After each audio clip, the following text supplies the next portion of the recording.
बेगूसराय, दोनों का स्वागत, बहुत बहुत स्वागत। स्वास्थ्य के क्षेत्र में भी अब किस रूप में बेगूसराय बरौनी की तरक्की हो रही है, उस पर इन दोनों खास मेहमानों से चर्चा करेंगे।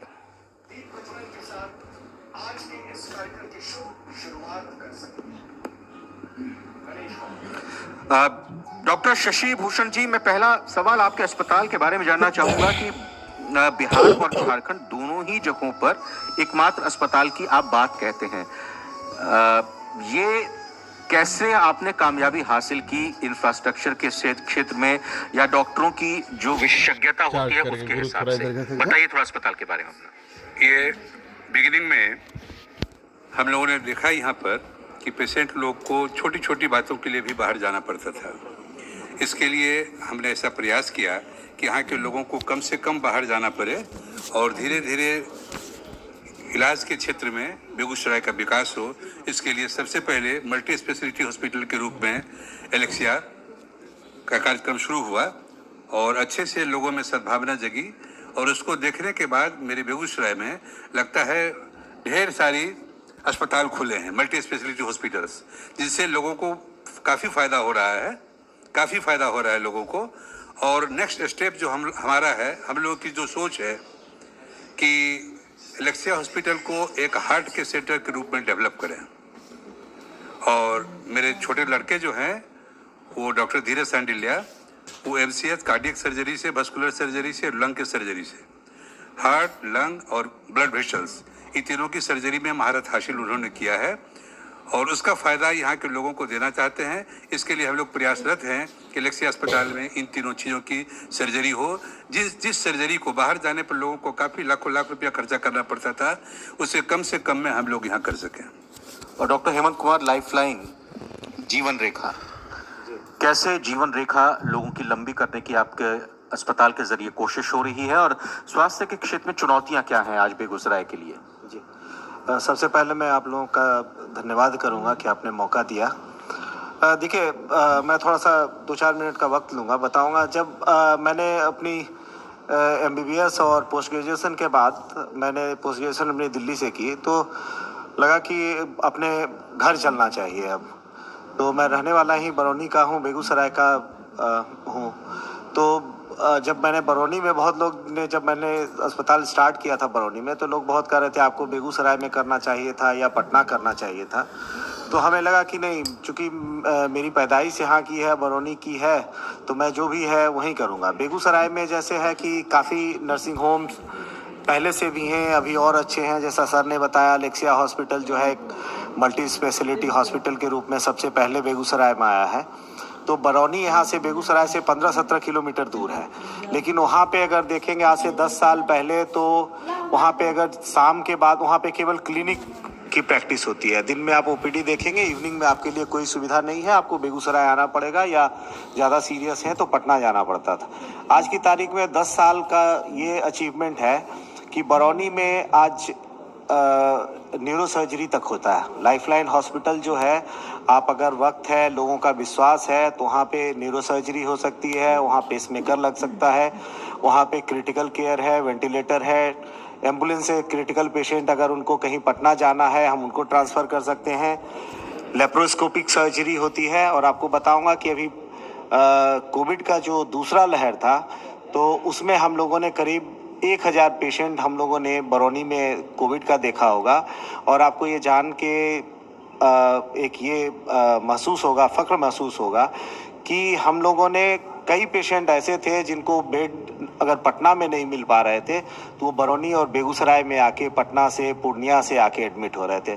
हमें लग रहा है कि ये हम लोगों का 10 साल 12 साल का जो है मेडिकल के लिए, बरौनी और बेगूसराय जो है हमारा बहुत उसमें अचीवमेंट रहा है। आत्मनिर्भर बेगूसराय के लिए बहुत बड़ा अचीवमेंट रहा है। शशि भूषण जी, अगर एक कड़वी सच्चाई को देखें तो हार्ट हॉस्पिटल की आपने कहा कि आप शुरुआत करने की मुहिम में लगे हुए हैं, लेकिन आज की तारीख में बिहार में हजारों दिल के ऑपरेशंस की जरूरत पड़ती है, जबकि सैकड़ों भी ऑपरेशन मेरे ख्याल से नहीं हो पा रहे हैं।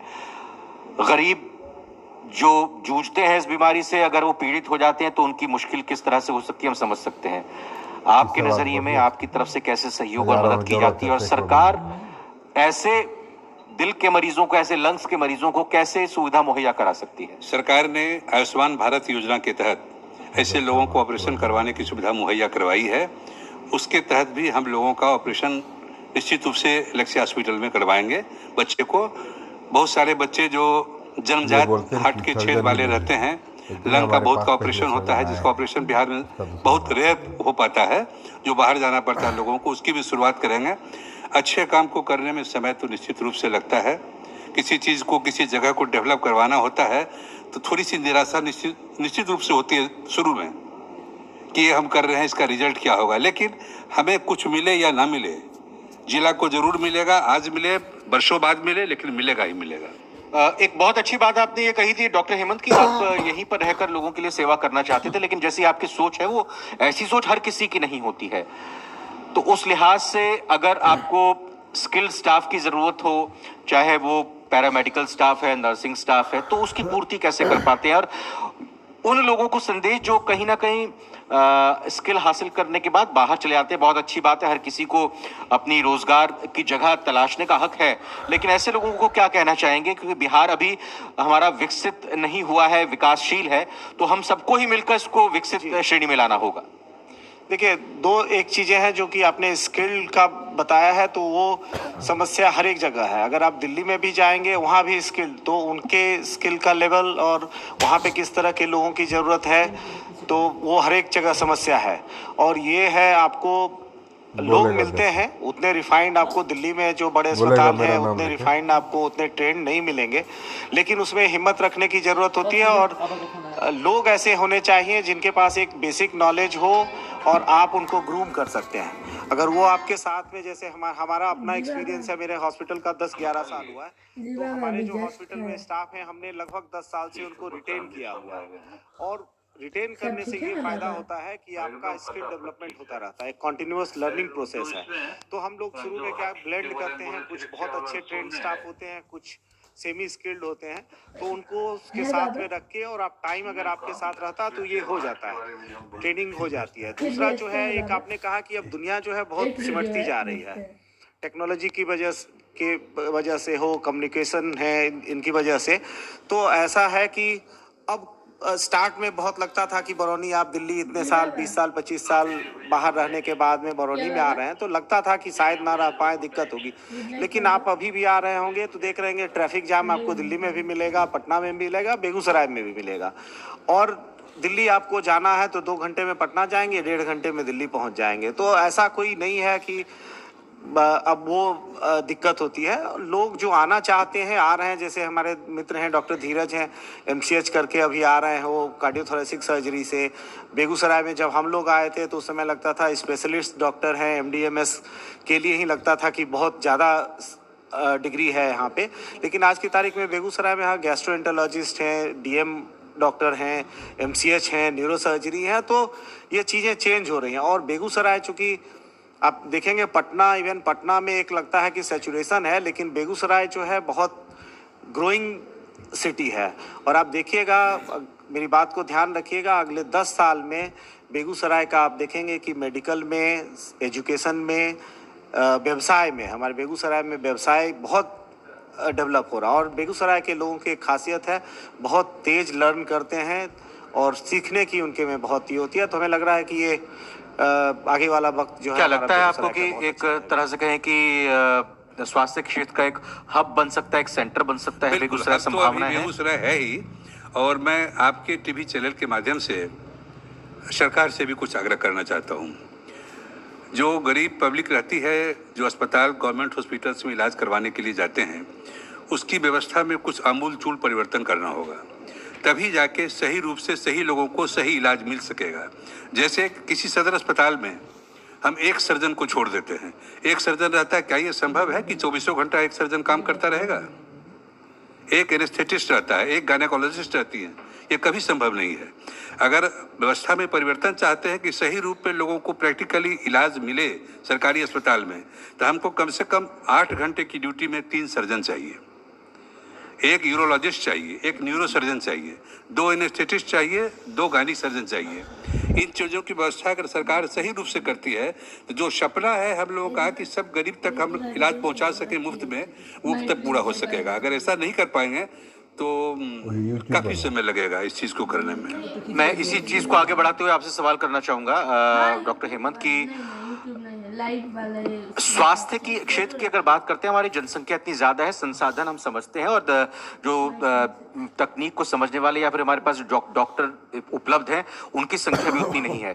कुल मिला के मेरा कहने का मतलब यह है कि स्वास्थ्य के क्षेत्र को हम पूरी तरह से सरकारी भरोसे नहीं छोड़ सकते। तो आपका विजन इसमें क्या है कि निजी क्षेत्र और सरकारी क्षेत्र मिलकर दोनों स्वास्थ्य के फील्ड में बेहतर तरीके से लोगों को सेवा दे सकें, उनका इलाज कर सकें?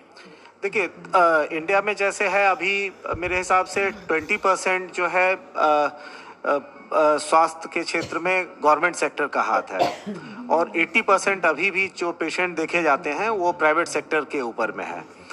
अब इसमें है कि ब्लेंडिंग एक बहुत इम्पॉर्टेंट है, जैसा सर ने दिखाया कि अब जैसे हम लोग दिल्ली में देखते हैं, दिल्ली में जो सरकारी हेल्थ सिस्टम है वो बहुत ही रोबस्ट है, प्राइवेट भी बहुत अच्छे हैं, लेकिन अगर जो लोग हैं जिनको सरकारी सुविधा लेना है उनके लिए भी वहाँ पे सुविधा कोई कमी नहीं है। बिहार में है कि सरकारी हॉस्पिटल्स हैं, लेकिन एक जो है सर ने जैसे बताया कि एक तो स्टाफ की कमी है वहाँ पे, और जो हैं भी तो एक डेफिनेटली इसको लोग अन्यथा नहीं लेंगे, लेकिन एक वर्क कल्चर की थोड़ी सी प्रॉब्लम है बिहार में। गवर्नमेंट हॉस्पिटल में इवन प्राइवेट में भी है, तो वर्क कल्चर एक नहीं है। अगर वर्क कल्चर ठीक हो, जो अगर 8 घंटे ही काम कर रहे हैं, अगर आप वो 8 घंटे काम कर रहे हैं तो हमें नहीं लग रहा है कि मैन पावर की उतनी भी कमी है। अगर आप 8 घंटे ईमानदारी से काम करेंगे तो हमें लग रहा है कि ये हो। और जो कमियां हैं, अब डॉक्टर्स भी जैसे मेडिकल में सीट्स भी बढ़ रहे हैं, पैरामेडिकल्स भी बढ़ रहे हैं, तो हमें लग रहा है कि फ्यूचर में ये हम लोग ओवरकम कर पाएंगे इसको। मैं बहुत बहुत धन्यवाद देना चाहूंगा डॉक्टर हेमंत कुमार और डॉक्टर शशि भूषण, आप हमारे साथ जुड़े और इन ज्वलंतशील मुद्दों पर बात की और अपने विजन को यहाँ पर दर्शाया। बहुत बहुत शुक्रिया, बहुत धन्यवाद टीवी की पूरी टीम को धन्यवाद। सेवाएं देते रहिए। Thank you. और मैं